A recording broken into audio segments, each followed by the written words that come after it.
the first time I heard about this display would have been the end of 2019. I can't believe that it's finally here.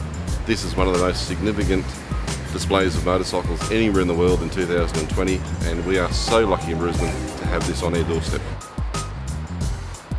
Bikes aren't for everyone, but bike shows are for everyone. It's the thrill, the mystique, the style, a little bit of the out of your comfort zone. Motorcycle shows are different because they bring out the inner soul, they bring out the passion, and they are a little bit risky. And I think in this day and age, that's a rare thing, and we love it. Welcome to the motorcycle. Design, art, and desire as GOMA opens this world-exclusive exhibition. Look, I think we're really lucky to be able to bring this event to QAGOMA and to Brisbane. We've certainly scoured the globe for 100 of the most exciting and important motorcycles that we could find that represent that 150-year history. Located along the city's stunning riverside, the exhibition covers the gallery's entire ground floor, encompassing the span of motorcycle history and design from steam power, internal combustion engines, and into the future world of electric motors. Well, one of the great things about this particular hall here is that everything's so well spaced out. Most museums you go to, a lot of bike collections, everything's jammed in together. Here there's plenty of room around each bike, and each bike is amazing, and you can get very, very close, and it's easy to get photos from just about every angle, which again is very, very important.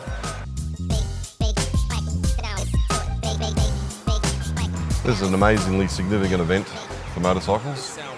Once in a lifetime, fantastic that it's come to Brisbane. Everywhere I look, there's something amazing to see. There's significant bikes from almost every era, from almost every manufacturer. Some bikes that are absolute standout examples, some very famous motorcycles. I think the real revelation for us is how many we were able to find locally, how many really important and significant motorcycles existing collections just around the corner as well. So, we've got one of the first motorcycles designed and constructed in Australia, the Spencer from 1906, built by David Spencer right here in Auchenflower in Brisbane. So a fantastic local story. The bike that you're looking at from 100 years ago is essentially the same bike as you've got today, but the engines are more reliable, the brakes are more powerful, the suspension's more compliant, and they're just more ergonomic for life in 2020. But essentially, the same bike that you were seeing 100 years ago is essentially the same bike you're getting today.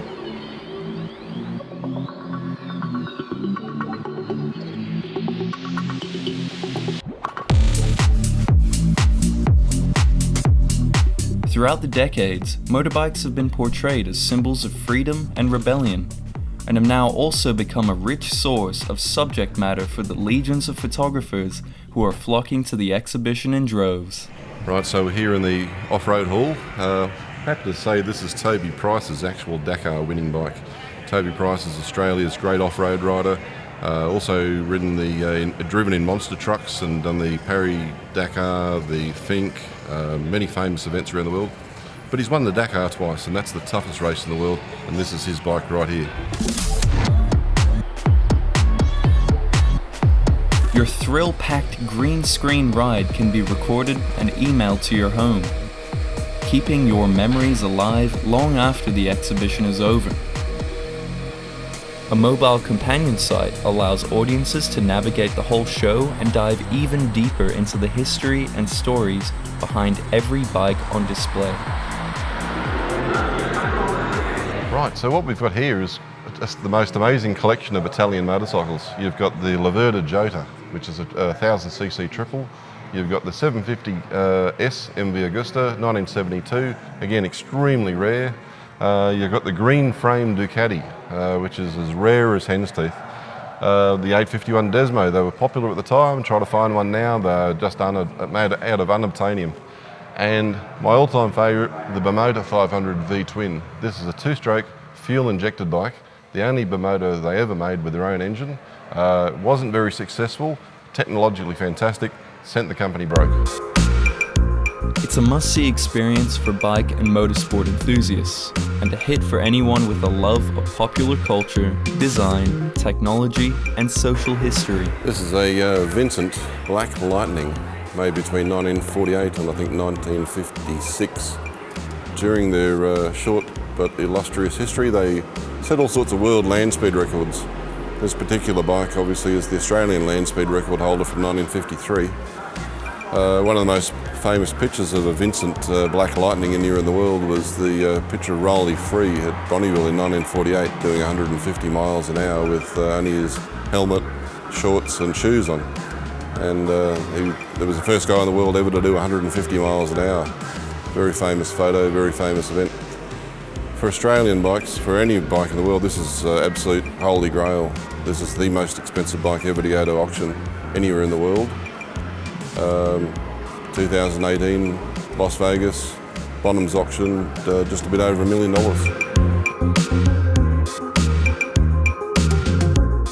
Art and motorcycles. If you look at the 1929 Majestic, everything here speaks Art Deco. It's a sign of the times, its time, 1929. Everything is just absolutely beautiful. Chrome, thick, lustrous paint.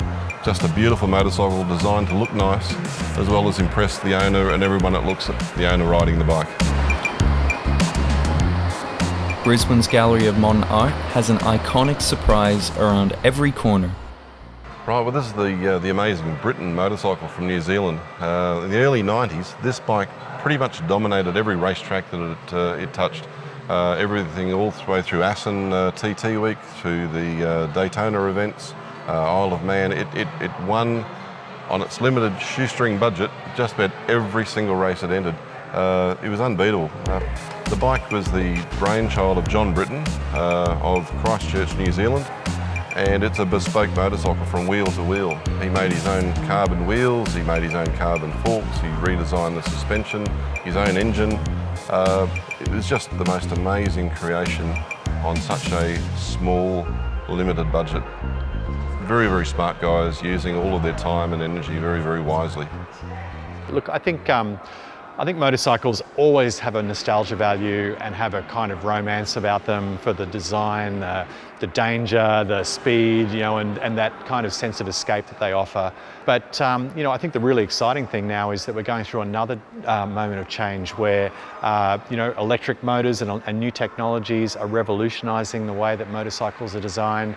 I think in 10 years from now, I expect that all of the major manufacturers are jumping on board and presenting something that embodies this new technology, reshapes motorcycles, and even offers whole new shapes and sizes and forms. Scooters, one-wheel skateboards, and a whole range of things with electric power plants that bring a whole lot of new people to motorised two-wheel transport. And the latest futuristic Australian design is here. Okay, so this is the Type C Savage. Hopefully I've pronounced that correctly. A bike that's completely electric, designed and built in Melbourne. Now on sale. It was debuted only a couple of weeks ago on a live stream. Dennis Savage, and again I hope I've pronounced that correctly. If I've made a mistake, sorry Dennis. But he's designed this bike from start to finish and it's absolutely stunning. It's a great Australian motorcycle. I hope they find all the success in the world. The specs are fantastic, the performance is fantastic, and the price is actually pretty affordable as well. It's the sort of bike that's really going to be what we're all thinking of in the next 10 years, I'm hoping. I hope it's going to be a huge event for Brisbane. I think we're really going to see a lot of passionate motorcycle clubs and communities coming out of the woodwork. We've done a lot of exhibitions around design and architecture, fashion. So I think the motorcycle fits quite neatly into that model. So our typical audience, our gallery audience that know us, shouldn't find anything too strange and unusual about motorcycles as a new focus for us.